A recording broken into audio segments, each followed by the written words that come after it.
శుక్లాంబరధరం విష్ణుం శశివర్ణం చతుర్భుజం ప్రసన్నవదనం ధ్యాయేత్ సర్వవిఘ్నోపశాంతయే.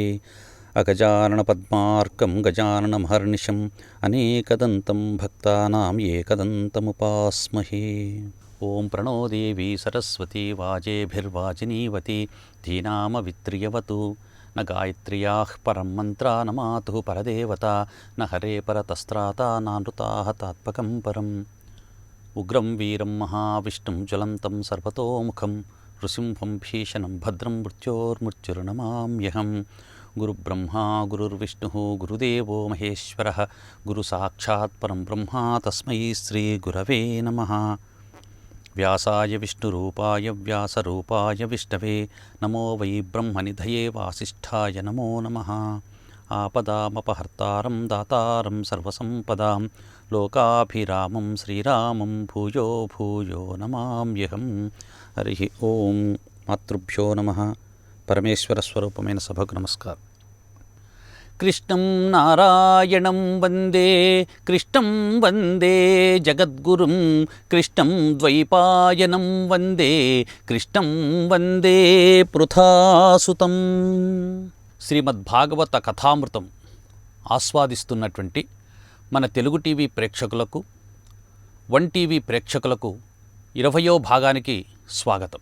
నిన్నటి రోజున మనం చెప్పాం, ధర్మరాజాదులు, ధర్మరాజు, భీముడు, అర్జునుడు, నకులుడు, సహదేవుడు, ద్రౌపది, కుంతీదేవి మరియు ధృతరాష్ట్రుడు, గాంధారీదేవి, విదురుడు ఇత్యాదులందరూ కూడా కలి ప్రవేశించాడు.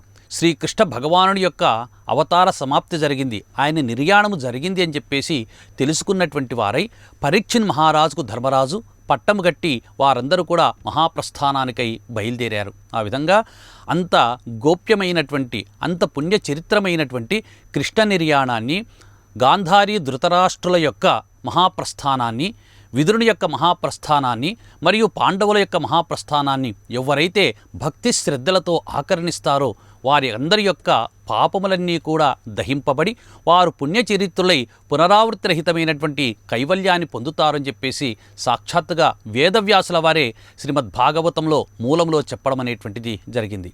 ఆ విధంగా పరీక్షిన్ మహారాజు చిన్నపిల్లవాడుగా ఉన్నాడు. ఆ పిల్లవానికి రాజ్య పట్టాభిషేకం చేసి వీరందరూ మహాప్రస్థానానికి వెళ్ళారు అని చెప్పేసి సూతుడు శౌనకాది మహర్షులతో చెప్పారు. అప్పుడు శౌనకాది మహర్షులు సూతుల వారితో అంటున్నారు, స్వామి, మరి పాండవులందరూ మహాప్రస్థానానికి వెళ్ళారు అని చెప్పేసి మీరు అంటున్నారు. చిన్నవాడైనటువంటి పరీక్షిత్తుకు రాజ్యాభిషిక్తునిగా చేసి అతన్ని మహారాజుగా సింహాసనం పైన కూర్చోబెట్టి వారందరూ వెళ్ళిపోయిన తర్వాత పరీక్షిత్తు ఏ విధంగా రాజ్యాన్ని పరిపాలించాడు, ఆయన యొక్క జీవితం ఎలా కొనసాగిందో ఆ వివరాలన్నీ కూడా చెప్పి మమ్మలను కృతార్థులను చెయ్యండి అని చెప్పేసి ఆ శౌనకాది మహర్షులు సూతుల వారిని అడుగుతున్నారు.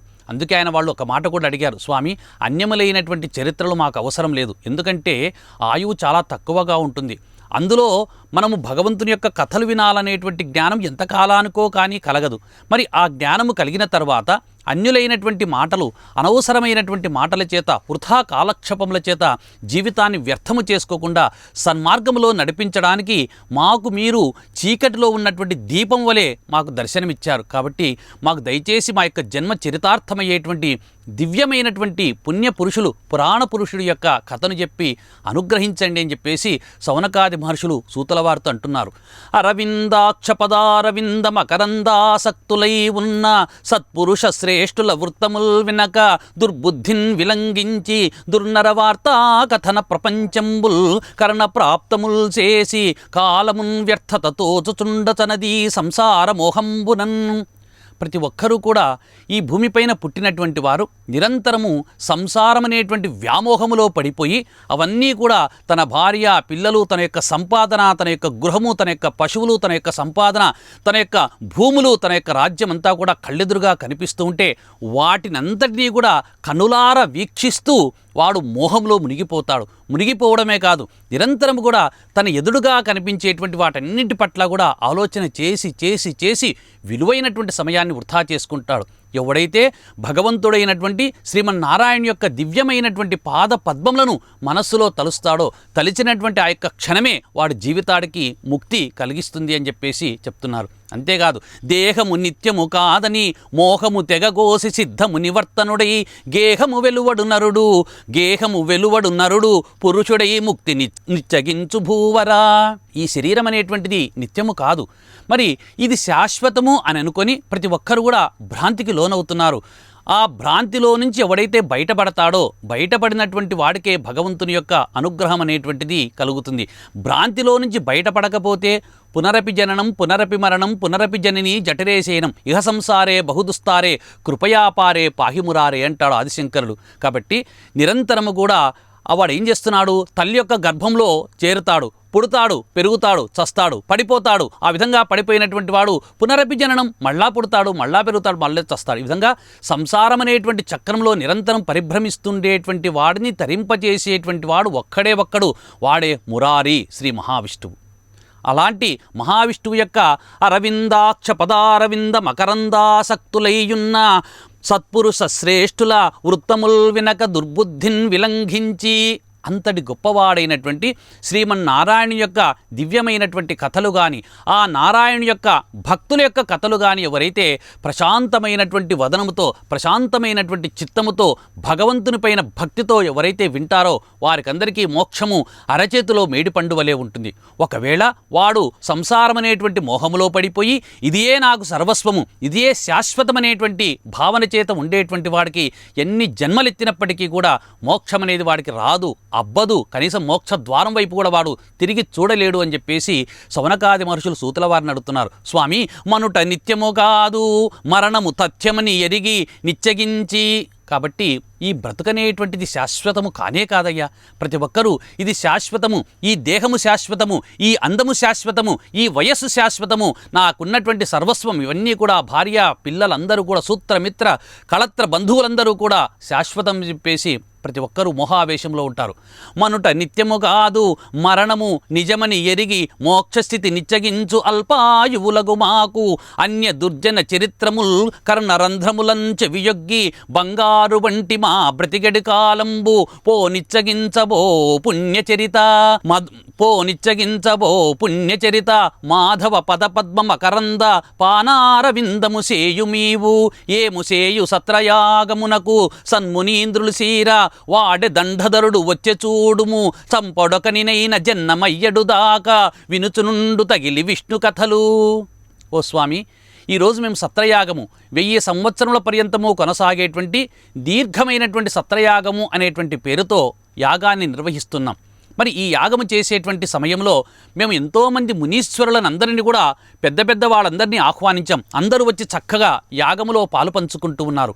ఇదే సమయంలో మేము చేస్తున్నటువంటి యాగములో మధ్యాహ్న కాలంలో కాలము వృథా కాకుండా, నిద్రతో కాలాన్ని వృథా చేయకుండా ఆ కాలాన్ని సద్వినియోగం చేసుకోవడానికి మీలాంటి పురాణ స్రష్టలనందరినీ కూడా ఆహ్వానించి పురాణ కథలన్నీ కూడా చెప్పించుకుంటూ ఉంటే, ఆ పురాణ కథలు హరి యొక్క కథలు మీరందరూ కూడా చెబుతూ ఉంటే ఆ హరి యొక్క కథలు వినాలని చెప్పేసి సాక్షాత్తుగా యమధర్మరాజే ఇక్కడికి వచ్చేసాడు.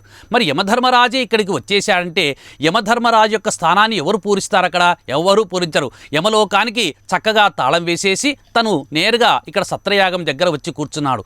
అంతేకాదు, ఈ సత్రయాగం దగ్గర కూర్చొని వీణుల విందుగా విష్ణు యొక్క కథలు వింటూ ఈ యజ్ఞము పూర్తి అయ్యేంత వరకు ఇక్కడ ఉన్నటువంటి వారిని కానీ, ఈ ముల్లోకాల్లో ఉన్నటువంటి వారిని కానీ, కాలము తీరి పడిపోయినటువంటి వారిని ఎవరిని కూడా ఆయన చంపడు. ఇక్కడ ఉన్నంతకాలం ఆయన విష్ణు కథలు ప్రశాంతంగా ఆనందరసమైనటువంటి హృదయంతో వింటూ ఉంటాడు. కాబట్టి మేము ఇక్కడ ఉన్నటువంటి వారందరి యొక్క జీవితాలు యమధర్మరాజు యొక్క మనసు తృప్తి అయ్యేటట్లుగా, మా యొక్క జీవితాలు ధన్యమయ్యేటట్లుగా హరి యొక్క కథలు చెప్పి మమ్మల్ని అనుగ్రహించండి అయ్యా అంటున్నాడు. ఎందుకు అడుగుతున్నారు సౌనకాది మహర్షులంటే, మనుట నిత్యముగా అదు మరణము నిజమని ఎరిగి మోక్షస్థితి నిచ్చగించు అల్పాయువులము మేము ఎంతో దీర్ఘమైనటువంటి ఆయుష్ ప్రమాణం కలిగినటువంటి వారము కాదు. చాలా తక్కువ పరిమాణంలో ఉన్నటువంటి ఆయుష్ కలిగినటువంటి ఈ యొక్క భూలోకములో ఉన్నాం.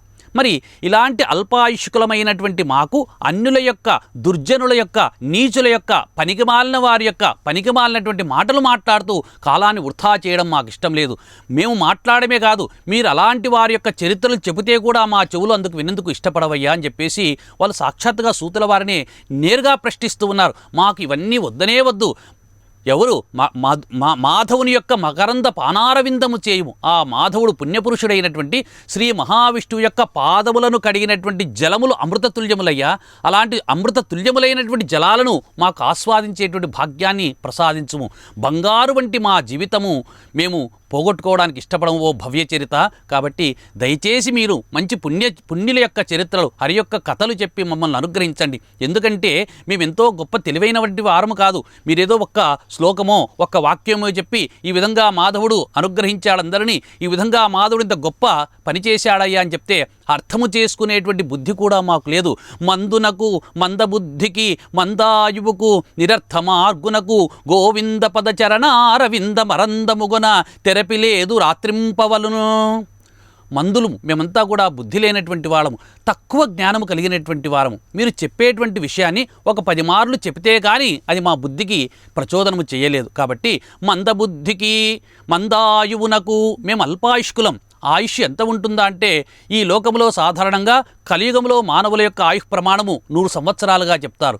మరి ఆ 100 సంవత్సరాలు ఎవరైనా బ్రతుకుతారంటే నమ్మకం లేదు. ఉన్నటువంటి కాలములోనే ఉన్న కాలాన్ని సద్వినియోగం చేసుకోవడానికి ప్రతి ఒక్కరు కూడా ముందుకు రావాలి, ప్రయత్నం చేయాలి. ప్రయత్నపూర్వకంగా కాలాన్ని సద్వినియోగం చేసుకోవాలి.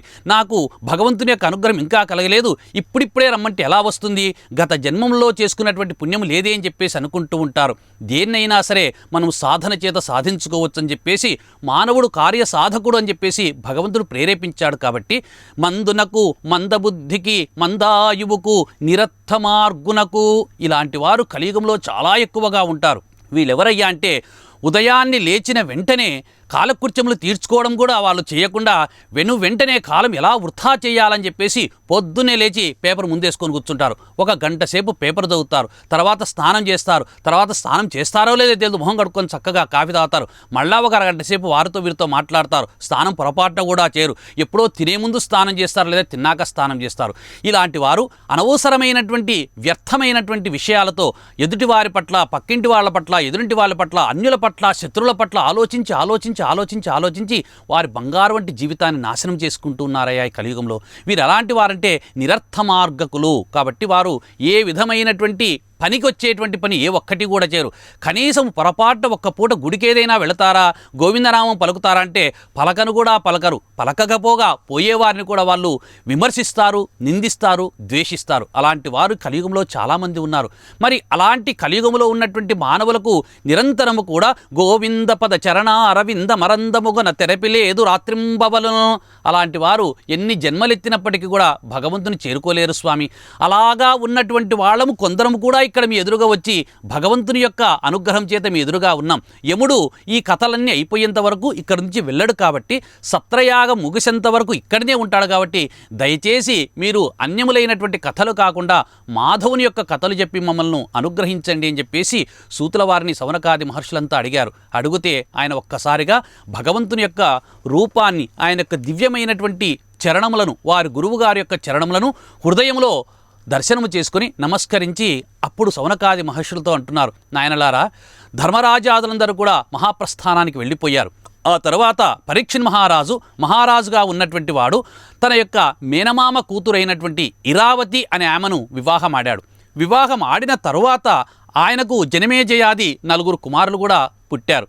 ఆ తర్వాత కొంతకాలానికి ఆ పరీక్షిన్ మహారాజు తన తండ్రులు, తన తాతలు, తన వంశంలో ఉన్నటువంటి వారందరూ కూడా ఏ విధమైనటువంటి సత్కార్యాలు ఆచరించారో, ఏ విధమైనటువంటి యజ్ఞయాగాది క్రతువులు ఆచరించారో అదే విధమైనటువంటి యజ్ఞయాగాది క్రతువులను ఆచరించి వంశములో ఎవరికైనా సరే పాపము కలిగి ఉంటే ఆ పాపాన్ని రూపుమాపాలని, తన పాపాన్ని కూడా ప్రక్షాళన చేసుకోవాలనేటువంటి సంకల్పం చేత కృపాచార్యుల వారి యొక్క పర్యవేక్షణలో 3 అశ్వమేధ యాగాలు చేశాడు. ఆ విధంగా అశ్వమేధ యాగాలు చేసిన తర్వాత కొంతకాలానికి పరీక్షిన్ మహారాజుకు ఎందుకో అనుమానం వచ్చేసింది. ఏంటయ్యా అంటే ఆయన పరిపాలిస్తున్నటువంటి చతుస్సముద్ర పరీభూతమైనటువంటి వలయాకారంగా ఉన్నటువంటి 4 సముద్రాల చేత వలయాకారంలో మధ్యలో ఉన్నటువంటి ఈ భూభాగానికంతా కూడా ఏకఛత్రాధిపత్యంగా రాజ్యాన్ని పరిపాలిస్తున్నాడు. ఈ విధంగా రాజ్యాన్ని పరీక్షిన్ మహారాజు పరిపాలిస్తూ ఉన్నటువంటి కాలంలో ధర్మము 4 పాదాల్లో చక్కగా సంచరిస్తూ ఉంది. మరి ఈ విధంగా ఉన్నటువంటి సమయంలో ఒకరోజు ఎందుకు ఆయనకు అనుమానం వస్తుంది, ఇక్కడెక్కడో నా యొక్క రాజ్యంలో ఎక్కడో కలిపురుషుడు ప్రవేశించినాడు అనేటువంటి భావన కలుగుతుంది. ఈ కలిపురుషుడు ఎక్కడైతే ఉన్నాడో చూసి వాణ్ణి ఇక్కడి నుంచి తరిమి కొట్టాలని చెప్పేసి ఒకరోజు పరీక్షిత్ మహారాజు రథారూఢుడై సైన్యానంతా కూడా వెంటబెట్టుకొని జైత్రయాత్ర చేయాలనేటువంటి సంకల్పం చేత హస్తినాపురం నుంచి బయలుదేరాడు. ఆ విధంగా బయలుదేరి తూర్పు, దక్షిణము, పశ్చిమము, ఉత్తరం ఈ విధంగా అన్ని దిశల వెంట జైత్రయాత్ర కొనసాగిస్తూ పోతూ ఉన్నాడు. ఆయన జైత్రయాత్ర చేసేటువంటి సమయంలో ఆయన ఏ దిశలు వెళ్ళి ఏ రాజుపైన యుద్ధాన్ని ప్రకటిస్తాడో ఆ రాజు యుద్ధము కూడా చేయకుండా ఈ పరీక్షిత్ మహారాజుకు ఆయన శరణాగతుడై కొంత ధనాన్ని ఆయనకి ఇవ్వడము, ఆ తర్వాత అతనితో మిత్రత్వం చేసుకోవడం, ఆ విధంగా తను జైత్రయాత్ర పోయినటువంటి మార్గంలో ఉన్నటువంటి రాజులందరూ కూడా ఆయనకు శరణాగతి చేశారు. ఆ పరీక్షిత్ మహారాజు ఆ విధంగా తూర్పు, దక్షిణము, పశ్చిమ వైపు ఉన్నటువంటి యొక్క రాజ్యాలన్నింటిని కూడా జయించుకొని పోతూ ఉత్తరం వైపు కూడా వెళ్ళాడు. ఉత్తరం వైపు సరస్వతీ నదీ తీరం వైపు పరీక్షిత్ మహారాజు దివ్యమైనటువంటి కాంచన రథారూఢుడై బయలుదేరిపోతూ ఉంటే సరస్వతీ నదీ తీరంలో ఒక దృశ్యాన్ని ఆయన గమనించాడు.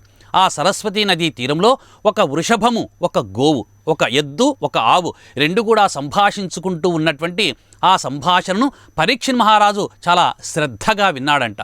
ఏమయ్యా అంటే అక్కడ వృషభం వచ్చేసి సాధారణంగా జంతువుకు 4 కాళ్ళుంటాయి, ఎద్దుకు 4 కాళ్ళుంటాయి, ఆవుకు కూడా 4 కాళ్ళు ఉంటాయి. కానీ ఇక్కడ వృషభం అనేటువంటి ఏంటయ్యా అంటే ధర్మము, ధర్మదేవత వృషభ రూపాన్ని దాల్చింది. వృషభ రూపాన్ని దాల్చి ఒంటి కాలుతో నిలబడి ఉంది. ఆ పక్కలోనే ఒక ఆవు రూపంలో భూదేవి ఉంది. ఆ భూదేవి కూడా ఎలా ఉందయ్యా అంటే విషన్న వదనముతో కళ్ళ నిండా నీళ్లు కాలుస్తూ గోవు కనిపించింది. ఆయనకప్పుడే ఏదో ఇది అపశకనం వలె తోచినట్లుగా కనిపించింది. అయినా సరే కొంచెం దూరం నుంచి ఆ సరస్వతీ నదీ తీరంలో ఉన్నటువంటి గో వృషభాలు రెండు కూడా సంభాషించుకుంటూ ఉన్నటువంటి సంభాషణను చాలా జాగ్రత్తగా వింటూ ఉన్నాడంట. ఆ వృషభము ఎద్దు ఒంటికాలుతో ఉంది, ఆవు ఏడుస్తూ ఉంది. అది ఏడుస్తూ ఉన్నటువంటి విషన్నవదనం ఎలా ఉందయ్యా అంటే ప్రసవించినటువంటి దూడ కనపడకపోతే ఆవు యొక్క హృదయం ఏ విధంగా విలవిలలాడుతుందో ఆ విధంగా విలవిలలాడేటువంటి మనస్సు కలిగినటువంటి గోవు ఆయనకు కనిపించింది.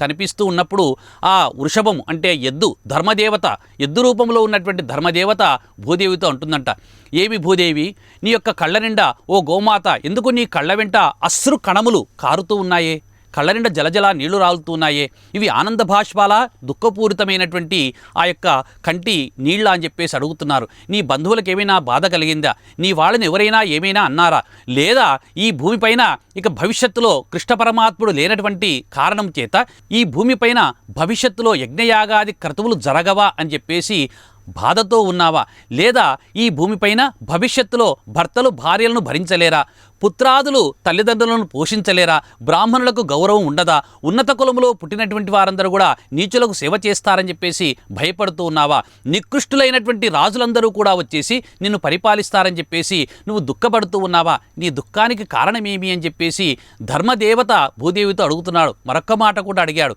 ఇన్ని యుగములలో నేను 4 పాదములతో తిరిగానే, ఈరోజు నేను ఒంటి కాలుతో ఉన్నటువంటి కారణం చేత, నాకు స్థిరత్వము లేని కారణం చేత ఎవరైనా ధూర్తులు వచ్చి నన్ను బంధిస్తారో ఏమో అని చెప్పేసి నువ్వు బాధపడుతూ ఉన్నావా అని చెప్పేసి భూదేవితో ధర్మదేవత, వృషభ రూపంలో ఉన్నటువంటి ధర్మదేవత అనింది. అడిగితే అప్పుడు ఆ యొక్క భూదేవి ధర్మతిథి దేవతతో అంటుంది, పూర్వము శ్రీ లలనేశుడు మేదిని పాలించు కాలంబునన్. ఓ ధర్మదేవత, నేను ఒక మాట అడుగుతాను, మీరు సరిగ్గా సమాధానం చెప్పండి అని చెప్పేసి భూమాత అంటే గోమాత రూపంలో ఉన్నటువంటి భూదేవి ధర్మదేవతతో అంటుంది, పూర్వము శ్రీ లలనేశుడు, పూర్వము కృతయుగములో, త్రేతాయుగంలో, ద్వాపరయుగంలో, గత యుగములలో సాక్షాత్తు భగవంతుడైనటువంటి శ్రీమన్నారాయణుడు ఈ భూమిపైన నడయాడినటువంటి కాలములో నీవు 4 పాదాలతో నడిచావు. ఎప్పుడెప్పుడైతే భగవంతుడు అవతారాన్ని స్వీకరించినాడో ఆయా కాలములలో నువ్వు 4 పాదాలతో ఉన్నావు. ఈరోజు ఆ లలనేశుడు లేమిని, ఆ భగవంతుడైనటువంటి శ్రీహరి యొక్క అంశమైనటువంటి కృష్ణ పరమాత్ముడు లేనటువంటి కారణం చేత నువ్వు ఒంటికాలుతో ఉన్నావా అని చెప్పేసి ధర్మదేవతతో భూదేవి అంటుంది. అంతేకాదు ఆ విధంగా ఉన్నటువంటి భూదేవి మరొక్క మాట కూడా చెప్తుంది, ఆ భగవంతుడైనటువంటి శ్రీమన్నారాయణుడు నా పైన 4 పాదములు పెట్టి నడుపుతూ ఉంటే హరిసేవ్యత్వముతో నిరంతరము కూడా మనస్సు చాలా సంతోషంగా ఉండేటువంటిది. ఎలా ఉండేదంటే ఆ నయనములు, ఆ మధురోక్తులు, ఆ దరహాస చంద్రికలు, ఆ మనోహర కరావ లగ్నంబులు, ఆ భగవంతుడైనటువంటి శ్రీకృష్ణ పరమాత్ముడు వయ్యారంగా నా పైన అడుగులు వేస్తూ ఉంటే నా శరీరం పులకించిపోయేది, ఒళ్ళంతా పులకాంకరములతో పొంగిపోయేటువంటి దాన్ని. ఆ విధంగా ఉన్నటువంటి నేను పొంగిపోవడమే కాదు, ఆయన యొక్క ఆలింగనం కోసము నిరంతరము కూడా ఎదురు చూసేటువంటి వ్రేపల్లెలో ఉన్నటువంటి గోపికలు సైతం ఆయన యొక్క కరావలగ్నములో, ఆయన యొక్క కౌగిట్లో ఒదిగిపోయి నిరంతరం ఆనందాన్ని అనుభవించేటువంటి వారు. అంత గొప్పవాడైనటువంటి మహనీయుడైనటువంటి కృష్ణ పరమాత్ముడు ఈరోజు లేడు. ఈరోజు లేకపోయినటువంటి కారణం చేత ఆ గోపికలే కాదు, మహాయోగులు కూడా హృదయ కమలములలో భగవంతుని కౌగిలింతలతో సంతోషింపజేసి వాళ్ళు సంతోషించేటువంటి వారు. అలాంటి భగవంతుడు ఈరోజు లేడయ్యా అని చెప్పేసి ఆమె భూదేవి కూడా ధర్మదేవతను చూసి దుఃఖపడుతూ ఉంది. బ్రహ్మాదులెవ్వని భద్ర కటాక్ష వీక్షణము వాంఛింతురు సత్తపములా, కమలాలయము మాని కమల యవ్వని పాద కమలముల సేవించు కౌతుకమున. బ్రహ్మాదులు, సాక్షాత్తు బ్రహ్మాదులు, ఇంద్రుడు మొదలగు సురలందరూ కూడా, దేవతలందరూ కూడా ఎప్పుడెప్పుడు ఏ మహానుభావుడి యొక్క దర్శనం మనకు ప్రసన్నమవుతుందా అని చెప్పేసి శ్రీ మహావిష్ణువు యొక్క దర్శనము కోసమై కళ్ళల్లో ఒత్తులేసుకొని కొన్ని వేల సంవత్సరాలు తపస్సులు చేసుకుంటూ ఎదురు చూస్తూ ఉంటారంట. అయినప్పటికీ కూడా వైకుంఠ ద్వారం వద్ద వాళ్ళు ఎంత కాలం నిలబడినప్పటికీ కూడా ఆయన దర్శనం లభించదు. అయితే ఒక్కొక్క మారు వారిపైన ప్రేమ కలిగితే పరమాత్ముని యొక్క దివ్యమైనటువంటి వాణి మాత్రమే వినిపిస్తుంది. మరి అలాంటి గొప్పవాడైనటువంటి శ్రీ మహానుభావుడైనటువంటి శ్రీ మహావిష్ణువును నిరంతరము కూడా బ్రహ్మాదులు, దేవతలందరూ కూడా వారి యొక్క హృదయ ఫలకములలో నిత్యము ఆయన ఉండేటట్లుగా చేసుకొని ఆయన్ను అక్కడ దర్శనం చేస్తారే గాని ఎదురుగా దర్శనం చేయలేకపోతున్నారయ్యా. కమలాలయము వీడి కమల యవ్వని పాద కమలముల సేవించే కౌతుకమున. ఒకానొక సందర్భంలో క్షీరసాగర మథనము చేసినప్పుడు, క్షీరసాగర మథనము చేసినటువంటి సమయంలో క్షీరసాగరం నుంచి లక్ష్మీదేవి ఆవిర్భవించినటువంటి లక్ష్మీదేవిని సముద్రుడు శ్రీ మహావిష్ణువుకు కన్యాదానం చేశాడు. కన్యాదానం చేసినప్పుడు శ్రీ మహావిష్ణువు చెప్పాడంట, లక్ష్మీ నువ్వు నా శరీరంలో ఎక్కడ ఉండాలనుకుంటున్నావో అక్కడే ఉండు అంటే లక్ష్మి అనిందంట, స్వామి నీ పాదముల యొక్క సేవ చేసుకునే భాగ్యాన్ని నాకు ప్రసాదిస్తే చాలు అంటే, వద్దు వద్దు వద్దు నువ్వు నా హృదయంలో ఉండాలని చెప్పేసి లక్ష్మీదేవిని శ్రీ మహావిష్ణువు హృదయంలో దాచుకున్నాడు. అయినప్పటికీ కూడా లక్ష్మీదేవి నేను నీ హృదయంలో ఉండను, నీ పాదముల దగ్గరే ఉంటానని చెప్పి లక్ష్మీదేవి నిరంతరం కూడా ఆ మహావిష్ణువు యొక్క పాద పద్మములనే చేరుకుందయ్యా. అంత దివ్యమైనటువంటి పాదములు ఆ భగవంతుడైనటువంటి శ్రీ మహావిష్ణువు యొక్క పాదములు. అంతేకాకుండా భవ్య యోగేంద్రులు చిత్తముల యవ్వని దివ్య పాద పద్మముల నిలుపుదురు నియతితోడా. అలాంటి దివ్యమైనటువంటి పాదములను యోగ మార్గములో యోగేంద్రులు, మునీశ్వరులందరూ కూడా నిలపాలని చెప్పేసి వారి యొక్క చిత్తములలో దర్శనము చేస్తూ ఉంటారు. అంతేకాకుండా వేదంబులెవ్వని విమల చారిత్రముల్ పొడగానగా లేక వెగడుపడయే.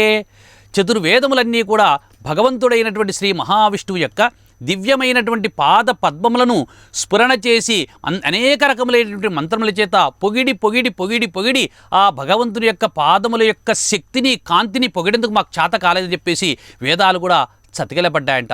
అట్టి మహానుభావుడు, అట్టి పుణ్యచరితుడు, శంఖ చక్ర మీన అబ్జ వజ్రాంకుశ చిన్నితంబులైన శ్రీపాదములింక శోకవనుచు వగపు సోకెనయ్యా.